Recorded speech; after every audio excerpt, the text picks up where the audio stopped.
Good day everyone. For today's video, we will be talking about the historical legal foundations of education. The foundation of every state is the education of the youth according to Diogenes Laertius. Laws protect us, our general safety, and ensure our rights as citizens against abuses by other people, by organizations, and by the government. We have laws to help provide for our general safety. Promoting the rule of law through education also helps learners acquire the knowledge, skills, values, and attitudes that they need to contribute constructively to society. It allows them to positively shape public institutions and their policies, so thereby encouraging nonviolent and peaceful avenues of civic engagement. Historical foundations. Knowing the history of education help us understand the present events and situations as well as give us hints on possible solutions to problems.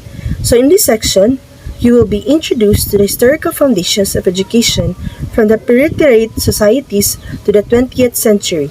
Historical foundations of education is the beliefs and experiences of education as today rest on the history these fields of endeavor. By knowing what accomplishments of leaders in the past, today's educators attempt to build on their achievements.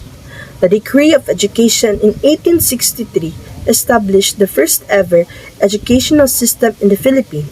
It required the government to provide school institutions for boys and girls in every town. Given the situation, the Spanish schools started accepting Filipino students. According to Gilboa in 2008, today's education system did not get here by accident. In order to have an effective curriculum, it is important to try new ideas, take suggestions from others, and use new strategies. Throughout history, education has been tested and changed in accordance to what the data show us. From the colonial period to the transitional, our nation's education has changed from decade to decade. And now let's proceed to the first era, which is the colonial period. It was on 1642 to 1776. This era began in Massachusetts, and their most important subjects were reading, writing, and also spelling. This would allow them to read the laws. And the colonial period sets the foundations for the importance of reading and language arts as the focus area of education. Because of the melting pot of settlers, education or schools were controlled locally, and the curriculum of this time consists of basic skills such as reading, language arts, mathematics, and respect for authority. The colonial period is important to today's education because it set the foundation for education as we know it today. The group of immigrants that helped shape our country is today did what applying the philosophy, discipline, and focus on skills. This period set up the country for a positive look on how important education is. Then let's proceed to national period. It was held on 1776 up to 1850. In this time, the education was encouraged by the government. Land was donated by the government for regions to build schools. Subjects such as geography and English became important, along with keeping reading, writing, and arithmetic. And also, in this time, Webster published or pushed the importance of America creating their own language. Spelling was emphasized during this period. And the important or the influential people like Pestalozzi came up with two methods, which are the general and special. In general, the students that understand the content after it is presented, while on special, students that need different approaches in order to understand the content. The push of this era or in this time is that independence with education gave more options for students to be successful. Without change, the educational system will not have the ability to make things better. The national period set the bar when it comes to taking ownership in the learning of yourself as well as others, making education open to other classes, and providing resource for those who did not have it was an important step in education. And now let's proceed to the 19th century European educators. So, in this time, the influence of English education begins to dwindle and new practices emerged.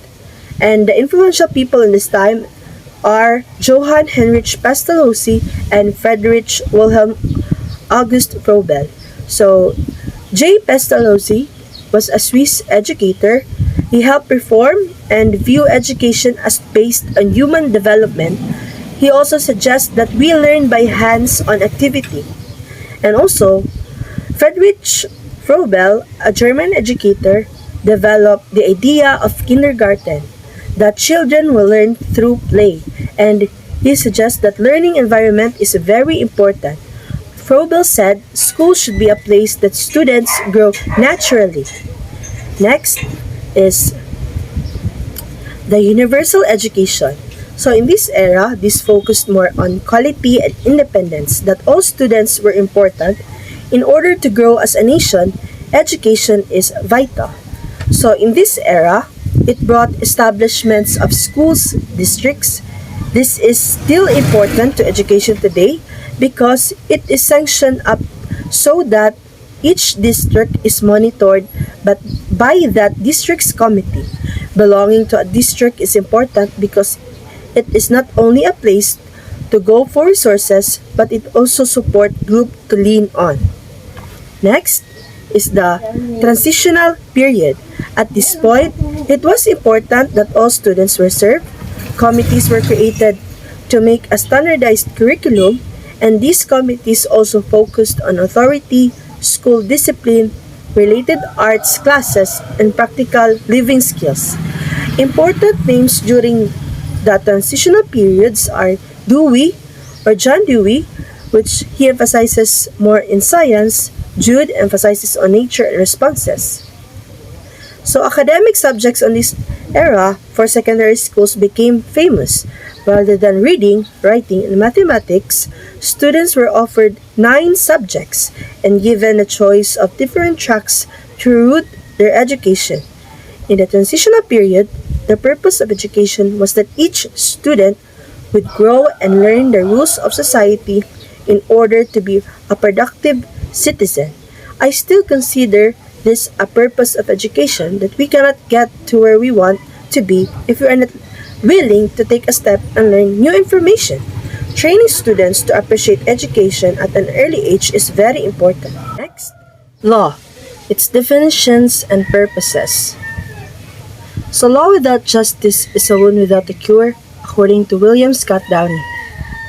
So studying law will equip you with the ability of dealing with challenging issues, understanding human logic, and analyzing real-life cases along with logical clarity in a good grip overall written communication, according to Waldron, 2011. So the nature of law. So what is law? This is the general question about the nature of law. Purpose that law is a unique social political phenomenon with more or less universal characteristic that can be discerned through philosophical analysis. General jurisprudence, as the philosophical inquiry about the nature of law is called, and it's meant to be universal. It assumes that law possesses certain features that its very nature or essence as law whenever and whenever it happens to exist. So the main sources of Philippine law are Constitution, statutes, treaties and conventions, and also judicial decisions. So types of law are criminal law, corporate law, international law, commercial law, family law, constitutional law, labor law, and intellectual property law. So importance of education of law in education. So promoting the rule of law through education helps learners acquire knowledge, skills, and values and attitudes that they need to contribute constructively to society, according to Bieber, Tossen, Inc. It allows them to positively shape public institutions and their policies, thereby encouraging nonviolent, peaceful avenues of civic engagement. Laws provide us with the means to resolve conflict. So, lastly, is that why is it important to promote the rule of law through global citizenship education. So education system that uphold and promote respect for the rule of law in adherence with international human rights and fundamental freedoms, nurture mutual trust between learners and public institutions, according to Klosa and Kochenov 2016. Moreover, education that adheres to the principles of rule of law can help develop learners' ability to critically understand essential elements of accountability, equality, and fairness. So this is my video all about, and let's proceed to another reporter which will be reported by Jasper Jay Erum. Thank you. Good noon, everyone. We are the group to report the following information that we gathered in accordance to the topic that were given to us. So, the topic is the sources of the Philippine education jurisprudence. So, this report is consist of 7 different parts that is going to be reported by me. So, without further ado, we are going to start now. So, next slide. For this part of the report is the first part is the Constitution. So, Constitution is said to be the main source of the Philippine educational jurisprudence, wherein it is where the law is written in order to afford and provide quality education.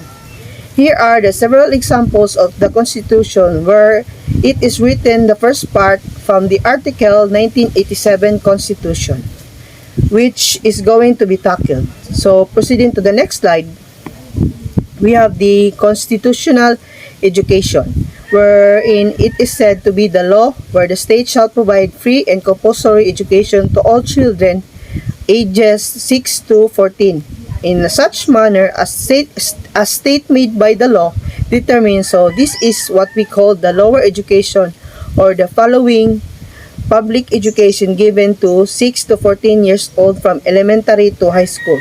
This is the public education given to everyone, to every child from 6 to 14 years old. This is different from the higher education or the college department, because college is said to be the higher education wherein it is not free and it is not given by the state. That is why it is different compared to the constitutional education given from the state free for the next. So for the next slide, the Article 14 of the Philippine Constitution in Section 1, wherein the state shall protect and promote the right of all citizens to quality education at all levels. This article is said to be the Constitution wherein every educational system should provide quality education to their students. Oh, that's all. For the next slide, we have the statutes. The statutes, or the acts in the other term, is the act referred to the Republic number 10533. So we have here the first act to the enhancement of the Philippine basic education system, wherein this is the act wherein every system or every curriculum should increase their strength when it comes to providing quality education, meaning they are not supposed to just stay low, but they must provide high quality education yearly. So every year their curriculum should change and may differ from the others' curriculum so that they would be able to provide quality education to all learners. So it is said to be the Basic Education Act of 2013. And this is also the same act that we are still using in 2022. So for the next slide, we have the Republic Act 7877. So this act is said to be the act that protects educational from sexual harassment. So whether you are a student or an employee of an educational program or from schools, this act is Republic Act will protect you from a sexual harassment. So if you encountered or experienced sexual harassment in educational environment, this act is the one protect you. So for the next slide, this slide is the last slide for the statute. So this is Educational Act of 1982. Constitution, these acts provide establishment and maintenance of an integrated system of education. Meaning to say, this act hold the power to say that every education system should be comfortable enough for students to able to learn, so whether it is public or in private sector of school. all students should experience quality education with conformability in their school. Meaning to say, if your school is comfortable for you or for you to learn, this act should protect you to the situation. For the next slide, we have the case law or jurisprudence. Case law pertains to the law that came straight from a court decision. It is consisting particularly of judicial interpretations of the Constitution, a statute, or the common law. It also includes Supreme Court and lower court decision. So that would be all for my part. So let's proceed to regulatory rules. What is educational law? Education law is a set of rules and regulations that guide the workings of an education system. The pursuit of education is seen by many as key to creating a productive citizenry. A basic understanding of educational laws will help teachers protect the rights and ensure the safety of young people, according to Mirabile 2013, as well as protect themselves from having their rights violated. Republic Act 7836, also known as the Philippine Professionalization Act of 1994, mandates the conduct of the licensure examination for teachers or LEC. It was enacted in recognition of the role of teachers in nation building and development through a responsible and literate citizenry. This is an act to strengthen the regulation and supervision of the practice of teaching in the Philippines and prescribing a licensure examination for teachers and for other purposes. Article 1. This recognizes the vital role that teachers play in developing and literate citizens. This act has the herein objectives: A. The promotion and development and professionalization of teachers and the teaching profession, and the supervision and regulation of the licensure examination. The scope of the implementation of the Republic Act 7836 not only covers the credentials of teachers, but also all the aspects that runs the education systems. These are the aspects that runs the educational system. First is teaching. Refers to the profession concerned primarily with classroom instruction at the elementary and secondary levels in accordance with the curriculum prescribed by the Department of Education, Culture and Sports, whether on part-time or full-time basis in the private or public schools. Second, teachers. Refers to all persons engaged in teaching at the elementary and secondary levels, whether on full-time or part-time basis, including industrial arts or vocational teachers, and all other persons performing a supervisory and/or administrative functions in all schools in the aforesaid levels and qualified to practice teaching under this Act. Next is board. Refers to the board for professional teacher duly established and constituted under this Act. Commission. Refers to the Professional Regulation Commission. Article 2. Board to professional teachers. The creation and composition duties and functions, qualifications, and conditions for removal of the board are also stated in this Act. The two of most important duties of the board are prescribing a code of ethics and professional standards for teachers. 2. Look into a state or condition which affects the teachers and the teaching profession so that, when necessary, they will be able to enhance and create higher professional standards for teachers. Article 3. Examination and registration. Section 13. Examination and registration and license required. Teacher licensure in the Philippines was promulgated and mandated by the Philippine Teachers Professionalization Act of 1994, which states that all applicants for registration as a professional teachers shall be required to undergo a written examination, which shall be given once a year in such places, and dates as the board may determine upon approval by the Commission. Valid certificate of registration and a valid professional license from the Commission are required before any person is allowed to practice as a professional teacher in the Philippines, except as otherwise allowed under this Act. According to the Republic Act 7836, Article 3, Section 13, as cited in Aquino and Balila 2015. Article 4. Provisions related to the practice of the teaching profession. This article will tell us about the inhibition against the practice of teaching profession as well as the penal provision.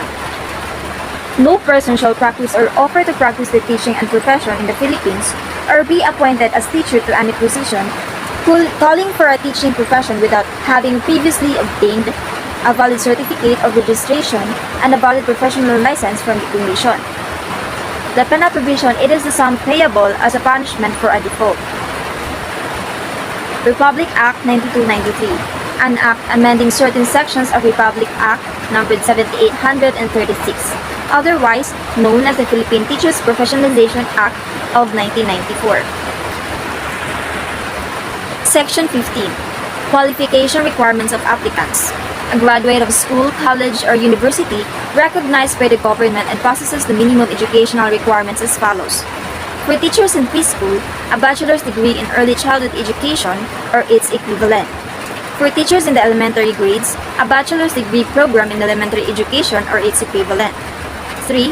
For teachers in the secondary grades, bachelor's degree in education or its equivalent with a major or minor or a bachelor's degree in arts and sciences with at least 18 units in professional education. And 4. For teachers of vocational and a 2-year technical courses, a bachelor's degree in the field of specialization or its equivalent with at least 18 units in professional education. Section 26. Registration and exemption. No person shall engage in teaching and or act as a professional teacher, as defined in this Act, whether in the preschool, elementary, or secondary level, unless a person is duly registered professional teacher and a holder of valid special or temporary permit. Quality pre-service teacher education is a key factor in quality Philippine education in our country.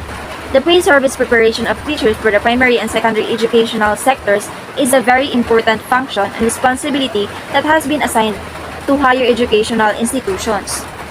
All efforts to improve the quality of education in the Philippines are dependent on the service of teachers who are properly prepared to undertake their multifaceted roles and functions of teachers, according to Article 1, Section 1, CHED Memorandum Order 30, 2004. Along with this preparedness is the sine qua non that our pre-service teachers become professionals, according to Code of Ethics for Professional Teachers.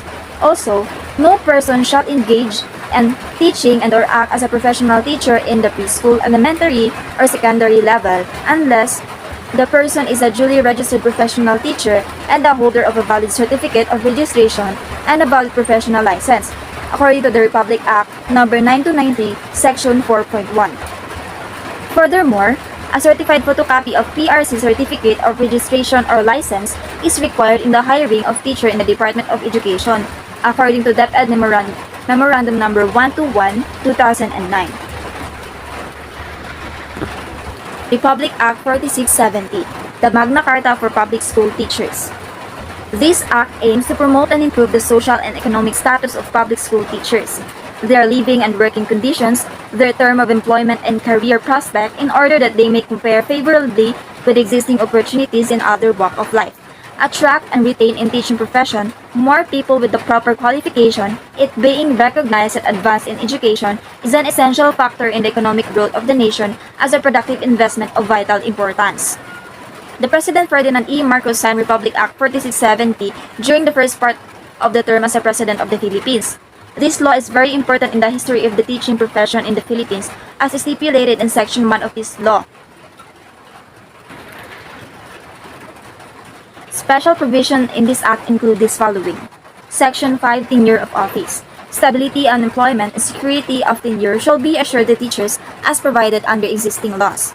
Section 6, consent for transportation expenses. Except for costs as herein otherwise provide, no teacher shall be transferred without his consent from one station to another. Section 7, Code of Professional Conduct for Teachers. Within 6 months from the approval of this act, the Secretary shall formulate and prepare the Code of Professional Conduct for Public School Teachers. Section 8, Safeguards and Disciplinary Procedure. Every teacher shall enjoy equitable safeguards at each stage of any disciplinary procedure. Republic Act 4670 also provides opportunities for teachers to avail and enjoy study leave for those who wish to pursue graduate studies and special trainings in the country or abroad. The Code of Ethics for Professional Teachers. This Code of Ethics for Professional Teachers is essential in mentoring new teachers and ensuring that all teachers should practice their profession with utmost dedication and professionalism. Ordinance Number SP 2340, the Education Ordinance sets out the duties and responsibilities of the Management Committee, Supervisor, and Principal and the relationship between them. An ordinance institutionalization the Alternative Learning System or ALS in all barangays within Quezon City, providing guidelines therefore and for other purposes. Next is the legal underpinnings Philippine education, which will be discussed by Darryl, Serban, Fuentes. Now, let us proceed the legal underpinnings of the Philippine education. According to 1987 Constitution, Section 2, the state that shall establish, maintain, and support and complete an adequate and integrated system of education relevant to the needs of people and society. Number 2, establish the maintenance system of the free public education in elementary and high school levels without limiting the natural and rights of the parents and their children. Elementary education is compulsory for all children of the school age. Second is the educational policies. First is teaching of human rights as a requirement of all education institution. The educational policies require the teaching of human rights at all types and levels of education institution in the Philippines. The DepEd policies require human rights education in all primary and secondary school in urban rural communities. Some policies are meant for particular projects, thus limited in this scope. Second is identification of human right content. The first executive order of 1986 on human rights education requires that discussion of issues that reflect major human rights concerns such as prevention of illegal arrest, arbitrary detention, and torture under the new constitution in 1987. The subsequent laws and the national action plans, including both human rights, human education action, and action plan. The human rights content widened to cover sectoral issues such those of human children and indigenous people. The current school curriculum provides the space for teaching human rights at the primary school level. Human rights are assumed to be equivalent to the discussion of rights and responsibilities under the Makabayan subject. Third is prescription of various forms of human rights education. The executive order and memorandums of national action plans explicitly provide integration of human rights in the school curriculum. They require the values of concept of human rights be integrated into 5 learning areas, namely science, mathematics, Filipino, English, and Makabayan. And there are also policies for extracurricular activities that support human rights education, such as Children of Human Rights Day and Week. The emphasis on the involvement of the local community in education also provides space for extracurricular activities on human rights. Next is provision of mandate to develop components of human rights education. The educational policies support human rights education through the development of distribution of teaching material, particularly the human rights teaching exemplars, training of teachers and supervisors, provision of textbook and development requirements, particular on gender diversity issue, and setting a child-friendly school environment, particularly in supported projects. Next is promotion of human rights based on school ethos. Some DepEd memorandums aim to raise the human rights awareness of students to enable them to internalize the human rights values and concepts. Following are the memorandums involved. First is DESC Memorandum Order Number 487. Number 487, Section 1998, Second National Conference of Peace and Human Rights Education on December 3. Second is DES number Memorandum Order Number 487, 1998, Second National Conference Peace and Human Rights on December 1998. Third is DepEd number Order Number 3, Section 2003, an act declaring December 4 to then as a national human rights consciousness in the country for other purposes on April 28, 2003. Fourth is DepEd Memorandum Number 303 Section 2003 Fifth Youth Summit on the Human Rights on August 21, 2003. Fifth is DepEd Memorandum Number 458 Section 2003 National Human Rights Consciousness Week, December 3, 2003. The fifth educational policies is identification of responsible government agencies. The educational policies identify the government agencies responsible for implementing the different programs and projects related to the human rights education. While the DepEd is generally considered to be lead agency, it is require several policy documents to work other with governance agencies and the Commission of Human Rights. Last is provision logistical support for the implementation of activities.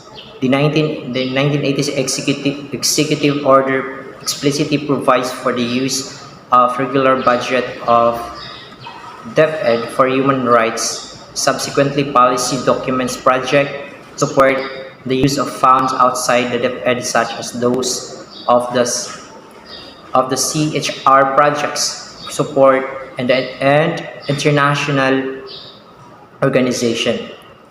Additional logistical support is made available through the interagency institution approach, implementing programs and projects.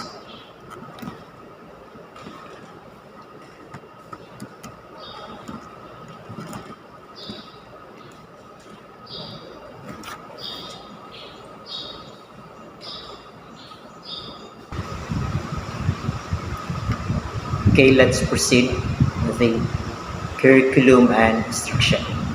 First is the National Elementary School Curriculum.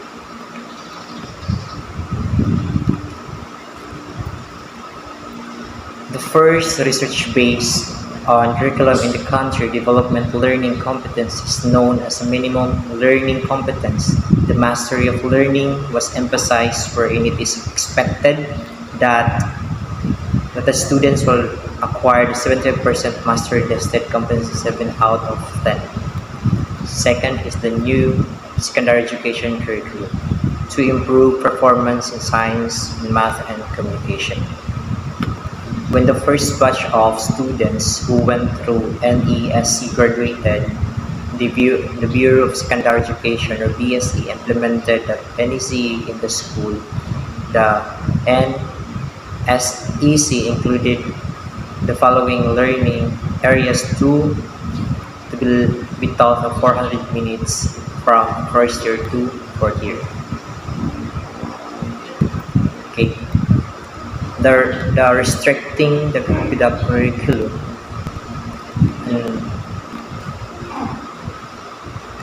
Next is revised basic education curriculum RBS 2000 to 2020.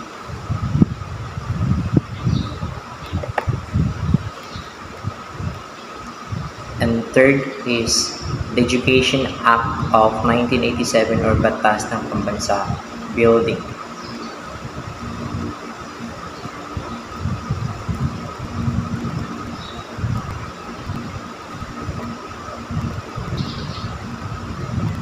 So, the revised basic education curriculums it is 7 year of implementation, the school year 2005-2006. So, slight modification with emphasis the rubric student performance as basis of grading system. Teachers are required to prepare their syllabus based on the objectives of the revised basic education curriculum. Lesson plans were also patterned and organized to meet the objectives of the implemented curriculum. Were conducted of staff developments during school level workshop. Department heads make periodic observation of classes to monitor the implementation of RBEC, integration method, collaboration, teaching, peer teaching, table teaching, motor activities, visual as well as the oral activities in classes were noted as observed. Next is the Education Act of 1987 or Batas ng Pambansa, Building 232. According to Batas Pambansa Building 232, or better known as the Education Act of 1987, provides the latest and the more specific provision on rights, duties, and parents' relation to education. The provision under the Rule Number 11 and 111 of the law will enhance the further promotion of discipline in educational communities. Once again, I am Darryl Serban.